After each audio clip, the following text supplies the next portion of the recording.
This is CTV News with Nafisa Kareem. I don't like it. I'm ready for summer. Hoping it wasn't this bad in March, you know. We were hoping we're jumping into summer, but no, we're not. Winter isn't done with us just yet. Mother Nature delivering a winter wallop on the Mid-Island. Also tonight. Advantage some of the goodwill that we've built as professional firefighters in the community and repay that to the pack at Tumbler Ridge. Support from one community to another. Vancouver Island first responders step up to raise funds for Tumbler Ridge. Plus, Adam meets a woman who felt like she was always getting stuck on her phone until she found a way to fly free from it. Later on the Sawatsky sign-off. Good evening. Thank you for joining us. We begin tonight with a reminder of what season it is on Vancouver Island. The winter has been dominated by warm temperatures, but as witnessed on the Mid to North Island today, Old Man Winter clearly isn't ready to loosen his grip. As CTV's Andy Garland shows us, one of the hardest hit areas on the island today was the Alberni Valley. A blast of winter has hit parts of Vancouver Island, and these truckers are ready for warmer weather. I don't like it. I'm ready for summer. Hoping it wasn't this bad in March, you know. We were hoping we're jumping into summer. Truckers trying to make it over the hump to Port Alberni this morning were blocking the westbound lane at Cathedral Grove to chain up. The hell's pretty bad, they say. It's pretty mild and enough snow, you're probably going to slip. Better to put a chain on the tire because it's very slippery out there.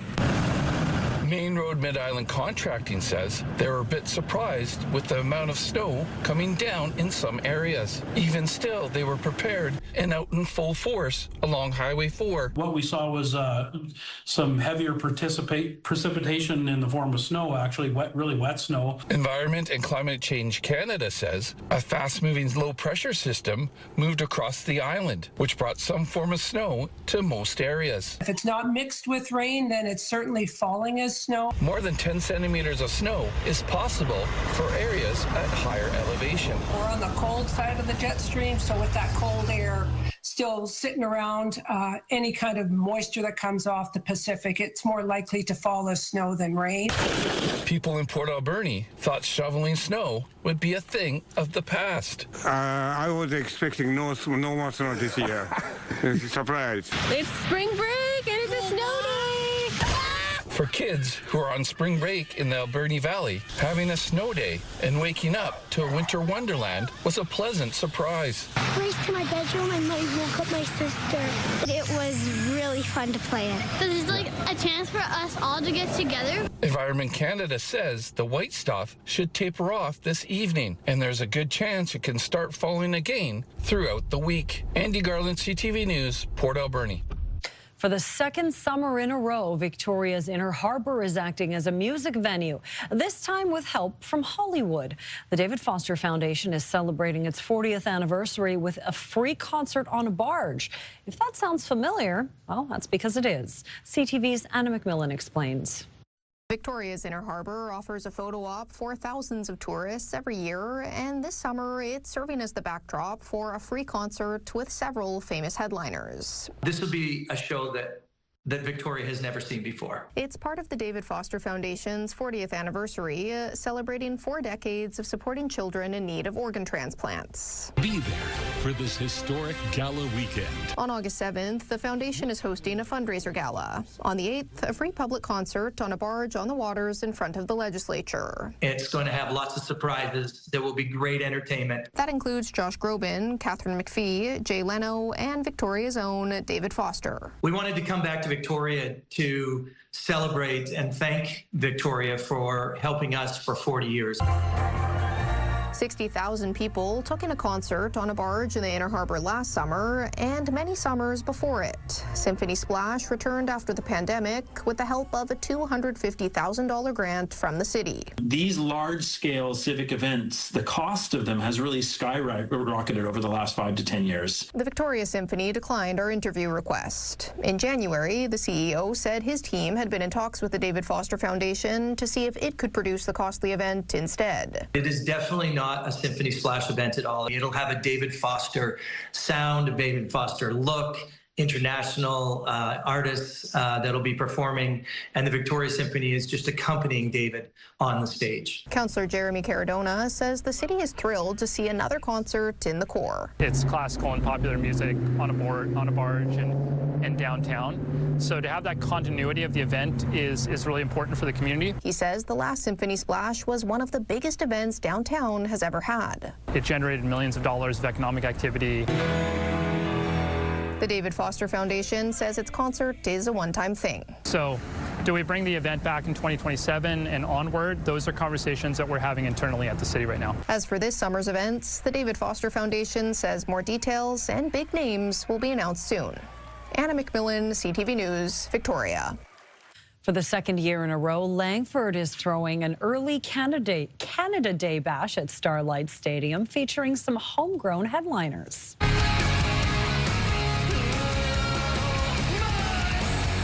Legendary Canadian rock band Our Lady Peace will headline the Great Canadian Bash along with a tea party for the one-day event, June 27th. Local acts include Cold Fame, an alternative rock group. The evening begins with a pre-party barbecue and DJ featuring Canadian-sourced ingredients. Pre-sale tickets go on sale tomorrow morning at 10. General sale begins March 13th at 10 a.m. on Ticketmaster. Construction has begun on 2 neighborhood bike lane projects in Oak Bay. The Henderson Bikeway project will begin on Elgin Road at Oak Bay Avenue, carrying through towards UVic, connecting users with the existing cycling lanes on Henderson at Foul Bay Road. The Haltane-Estevan Bikeway project will start at Haltane and Foul Bay Road, taking cyclists through Estevan Village to Willows Beach. The routes will see improvements including speed humps, crosswalk improvements, road markings, and cyclist-controlled crossings. The District of Oak Bay says once the improvements have been complete, it will provide a safer route for cyclists navigating the community. Typically, neighborhood bikeways provide traffic calming, which is slowing vehicles down to make it feel more safe and comfortable for cyclists sharing the road with vehicles. Like speed humps in some places and a traffic circle will slow those vehicles down. There will be some minor parking impacts, but we're working to mitigate them as much as possible. Construction is expected to be complete by the end of this summer. Saanich police are issuing a correction after naming the wrong park where an alleged assault took place Sunday night. Police say the correct park where the assault happened is in the Panama Flats area on a trail near Roy Road. SPD says a woman was walking when a stranger grabbed her from behind. She fought back and the attacker ran into some nearby bushes. Police are on the lookout for a man roughly 30 years old, 6 feet tall, a medium build with brown hair and a brown beard, last seen wearing a black toque and black backpack. Call Saanich PD if you have any information. A shark research tracking app is showing a massive female great white is swimming off the coast of Vancouver Island. The app, called Expedition White Shark, allows users to see in near real-time great white shark tracking data at the same time as researchers. Well, it clocked a female shark named Kara just over 100 kilometers off the shores of Vancouver Island. Scientists say this isn't unusual as ocean temperatures rise and there is an abundance of food like seals and sea lions. It is something to be put on our watch list, and I think it's thanks to these sorts of technology that we become more sensitive to the needs of these different species, and even recognizing that you know what, British Columbia is also home to great whites. Maybe not a great number at this point, but more and more will be coming undoubtedly as the planet continues to warm. He says science and conservation measures have helped the shark population thrive, and this is likely just the tip of the iceberg. There are likely many more off our coast. They are just undetected by humans. Firefighters from across Vancouver Island are tallying up the money raised from their one-day blitz, raising funds for those affected by the tragedy in Tumbler Ridge. More than $42,000 was raised through the Helmets to Hearts fundraising drive, which took place February 21st over a 6-hour period. Firefighters, along with local sports teams, gathered in front of grocery stores up and down the island with helmets in hand, collecting donations for those impacted by the tragic school shooting in Tumbler Ridge. Now, Now, those funds will be presented to the Tumbler Ridge Parent Advisory Council, with 25% of the total being set aside to support first responders within the shaken community. This was a national tragedy, and I think that we were able to take advantage of some of the goodwill that we've built as professional firefighters in the community and repay that to the PAC at Tumbler Ridge and some of the first responders up there who might be kind of dealing with some of the fallout from the tragedy. The money is intended to be used for mental health support as well as helping families deal with financial hardship. Rent prices across the country, including Victoria, went down again last month for the 17th consecutive month. The monthly report from rentals.ca and Urbanation shows Victoria dropped 4.8% for a one-bedroom and dropped 3.3% from this time last year.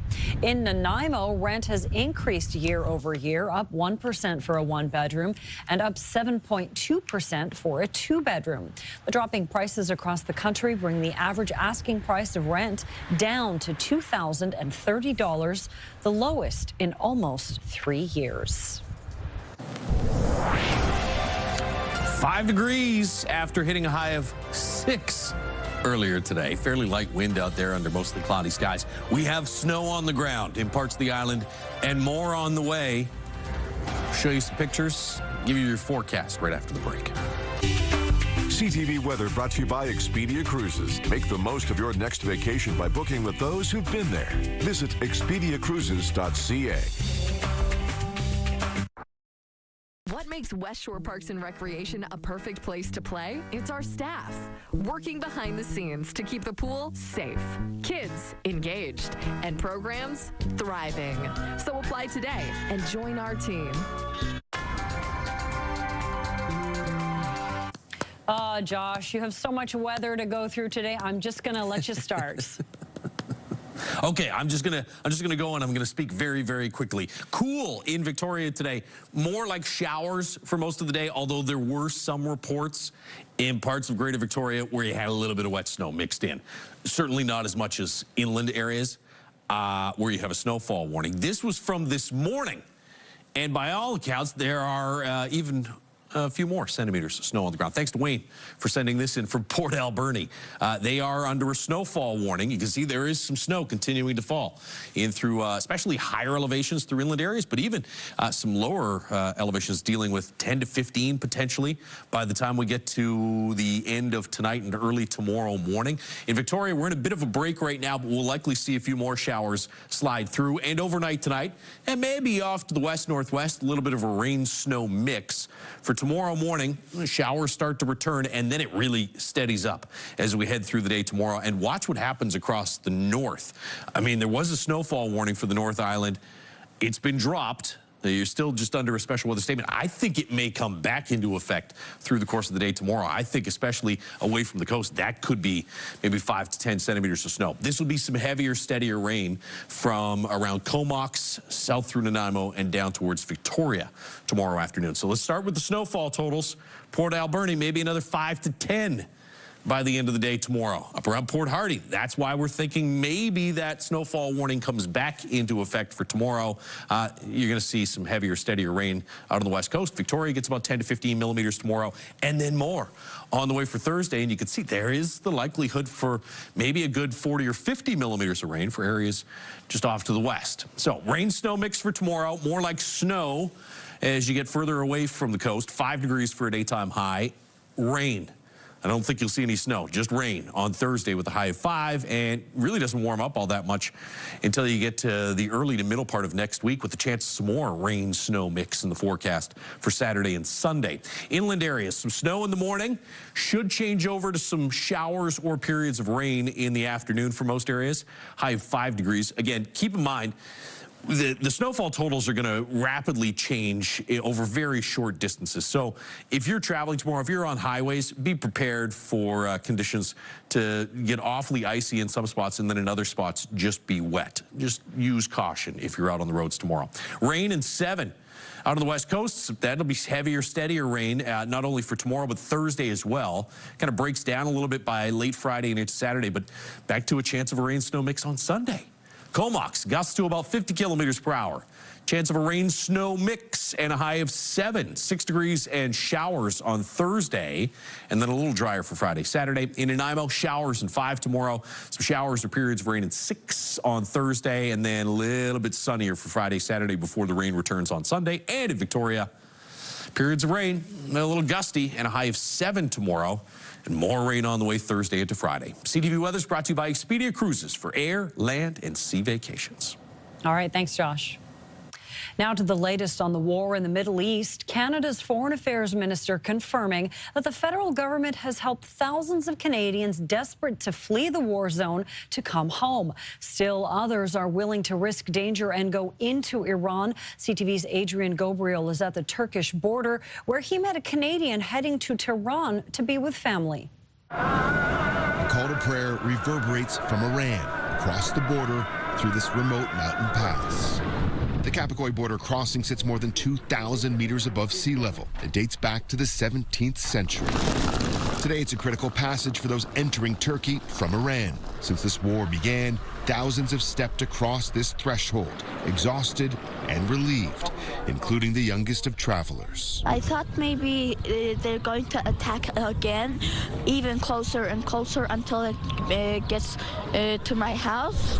There are also those headed in the opposite direction, into the confines of this conflict. My mom is in the ICU there, and I have to go take care of her, help her, make sure she's okay. Yeah, I'm going to Iran. This Canadian, who asked that we keep his name private as he heads into Iran, flew from Montreal. He's crossing the border, headed to Tehran, where his ailing 82-year-old mother is battling Alzheimer's. So many people are leaving Iran. Yeah. You're going in. Everyone's leaving, and all my friends, my family's telling me not to go because it's a very dangerous situation. Are you worried about what you might come up against on your journey? Absolutely. It's dangerous. It's a war zone.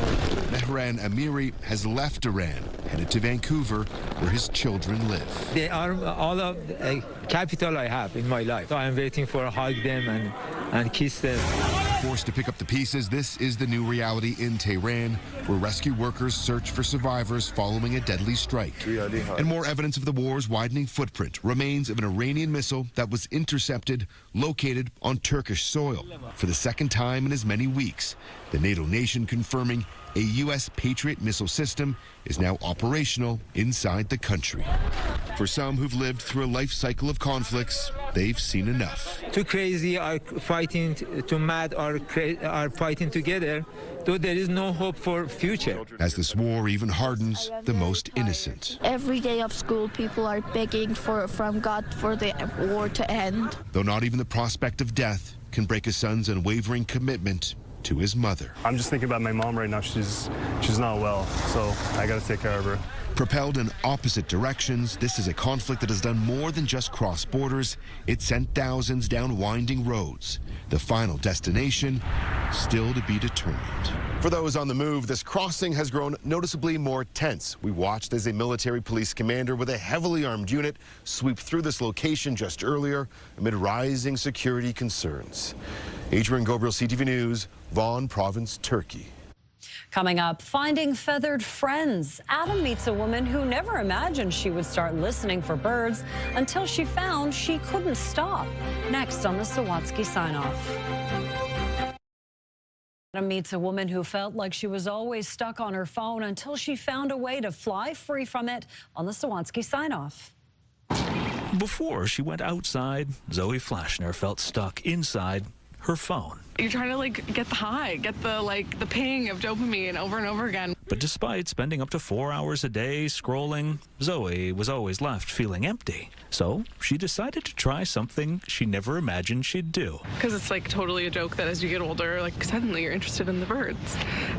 So it got to me a little early. The 25-year-old says she now regularly goes for walks in the park to not just hear birds, but listen to them. Something grounding about actually stopping and being intentional about it. Now, she did use a bird call app on her phone to learn who's who, and does take pictures of who she meets, like a couple American coots. They're so cool. They have these crazy webbed feet. Or a few northern flickers. I love the flickers with their polka dotted feathers. But if you look at the middle of your screen, hummingbird. when she spots an Anna's hummingbird. They're so cool. They do these crazy mating dances, like the males fly up really high and then dive bomb to the ground. When you hear Zoe's enthusiasm, they make this like, oh, there's one right there. You start to appreciate why instead of scrolling, Zoe is choosing to use her phone for zooming. It just feels so special. It's like a treat. To relish how the hummingbird is revealing a flash of pink feathers. And he's like totally performing for us right now. How happy are you? I'm very happy. This is like such a simple joy. And if you compare this simple joy to whatever's being offered by that complex algorithm, like it's the birds for sure. And a bird is a better dopamine hit than something really amazing on social media. Than getting all the likes on Instagram. Yeah, I fear the birds are winning. So although Zoe still finds herself getting stuck in her phone, sometimes it feels a little painful, but then the moment I am out of the house, she's grateful to the birds who showed her how to fly free from it. I can't think of anything I would rather do. Adam Sawatsky, CTV News, Vancouver. The Sawatsky Sign-Off, brought to you by Coastal Community Credit Union. Bank happy at Coastal Community Credit Union. That's all for us tonight. Thank you so much for joining us. Good night.